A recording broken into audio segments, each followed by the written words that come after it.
ಉರುಳುವ ಗಾಲಿ, ಗುಡುಗುಡು ಮುಗಿಲು. ಲೇಖಕರು ರಾಘವೇಂದ್ರ ಪಾಟೀಲ. ಎಲ್ಲ ಶುರುವಾದದ್ದು ಇಲ್ಲಿಂದಲೇ.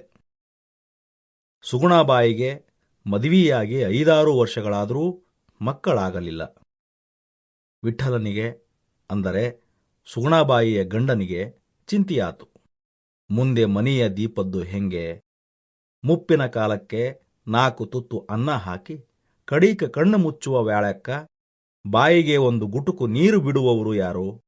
ಗಂಡ ಹೆಂಡತಿ ಕಂಡ ದೇವರಿಗೆ ನಡ್ಕೊಂಡ್ರು. ಕಡೀಕ ಮನಿದೇವರು ಪಂಡ್ರಾಪುರದ ವಿಠೋಬಾನ ಸೇವೆ ಫಲ ಕೊಟ್ಟತಂತೆ. ಪುಂಡರೀಕವರದ ವಿಠ್ಠಲನ ಅನುಗ್ರಹದಿಂದ ಹುಟ್ಟಿದ ಮಗನಿಗೆ ಗಂಡ ಹೆಂಡತಿ ಇಬ್ಬರೂ ತಮ್ಮ ತಮ್ಮ ಅಪ್ಪನ ಹೆಸರು ಇಡಬೇಕೆಂದು ಜಗಳಾಡಿ ಅಖೈರಿಗೆ ವಿಠ್ಠಲನ ಮಾವನ ಹೆಸರು ರಾಣೋಜಿ ಅಂತನ್ನುವುದು ಖಾಯಮಾಗಿತ್ತು. ಇಂದು ಅವನ ಮದುವೆಯ ಮಾತಿಗೆ ಬಂದಿತ್ತು. ಹೆಣ್ಣು ನೋಡುವ ಕೆಲಸ ಮುಗಿದಿತ್ತು. ಅವರೂ ಬಂದು ಮನಿ ನೋಡಿ ಹೋಗಿ ಸಾಕರ್ ಪುಢಾದ ಕೆಲಸ ಅಂದ್ರ ನಿಶ್ಚಯ ಬಗೆಹರಿಸಿಕೊಂಡು ಹೋಗಬೇಕಾಗಿತ್ತಂತ ಪತ್ರ ಬರೆಸಿದ್ರು. 20ರ ಸುತ್ತಮುತ್ತು ಇದ್ದ ರಾಣೋಜಿಯ ಮಕದ ಮೇಲೆ ಮೀಸೆ ನಿಚ್ಚಳವಾಗಿ ಮೂಡುತ್ತಿದ್ದವು. ವಿಠಲನಿಗೆ ಇವನ ಮದುವೆಯನ್ನು ಆದಷ್ಟು ಲಗೂನೆ ಮಾಡಿ ಮುಗಿಸಿದರೆ ಛಲೋ ಆದೀತು ಅನ್ನುವ ಅಭಿಪ್ರಾಯ ಹುಟ್ಟಿತ್ತು.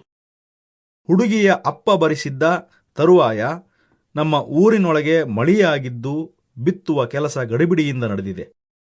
ಈಗ ಮುದ್ದಾಂ ಪತ್ರ ಬರೆಸಲಿಕ್ಕೆ ಮುಖ್ಯ ಕಾರಣ ಏನು ಅಂತಂದ್ರೆ, ನಮ್ಮ ಮನೆಯೊಳಗೆ ನಮ್ಮ ಮುದುಕಿಗೆ ಅಗದಿ ಜೀರಾಗಿ ಹಾಸಿಗೆ ಹಿಡಿದಿದ್ದಾಳೆ.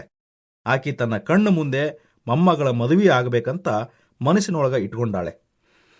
ಅದಕ್ಕೆ ನೀವು ಆದಷ್ಟು ಗಡಿಬಿಡಿ ಮಾಡಿ ಬಂದು ಸಾಕರ್ ಪುಡಾದ ಕೆಲಸ ಬಗೆಹರಿಸಿಕೊಡಬೇಕು. ನಿಮ್ಮ ಕಡೆ ಮಳಿ, ಬಿತ್ತಿಗೆ ಇತ್ಯಾದಿ ಪತ್ರ ಹಾಕ್ಸ್ರಿ. ಹಿಂಗೆ ಪತ್ರ ಓದಿಸಿ ಕೇಳಿದ ವಿಠಲ, ದಗದ ನೀವಳಾತು ಬಿಡು ಅಂತ ಮನಸ್ಸಿನೊಳಗೆ ಅನ್ಕೊಂಡು, ಬರುವ ಶುಕ್ರಾರ ನಾವು ಸಾಕರ್ ಪುಡಾದ ಕೆಲಸಕ್ಕೆ ಬರ್ತೀವು, ಬಾಕಿ ಸಮಕ್ಷಮ ಅಂತ ಕಾರ್ಡು ಹಾಕಿಸಿದ. ಹೊಲಿಯಲಿಕ್ಕೆ ಹೊಸ ಅರಿವಿಗಳೇನೂ ಇದ್ದಿದ್ದಿಲ್ಲ. ಉಗಾದಿ ಹಬ್ಬಕ್ಕೆ ಹೊಸ ಅರಿವೆಯ ಉಬ್ಬು ಬಗೆಹರಿದಿತ್ತು.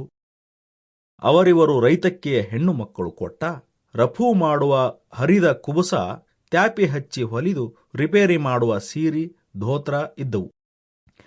ವಿಠಲ ಖಾಲಿ ಕೊಡಲಾರದೆ ಒಂದೊಂದೇ ಹರಕ್ ಅರವಿಯನ್ನು ಎತ್ತಿಕೊಂಡು ಯಂತ್ರದ ಮ್ಯಾಲಿಟ್ಟು ಹೊಲಿಯಲಿಕ್ಕೆ ಶುರು ಮಾಡಿದ. ಕುಂಡಿಯ ಮೇಲೆ ನಸಿದು ಹರಿದ ಧೋತ್ರಗಳು ಕೈ ಎತ್ತಿ Sample complete. Ready to continue?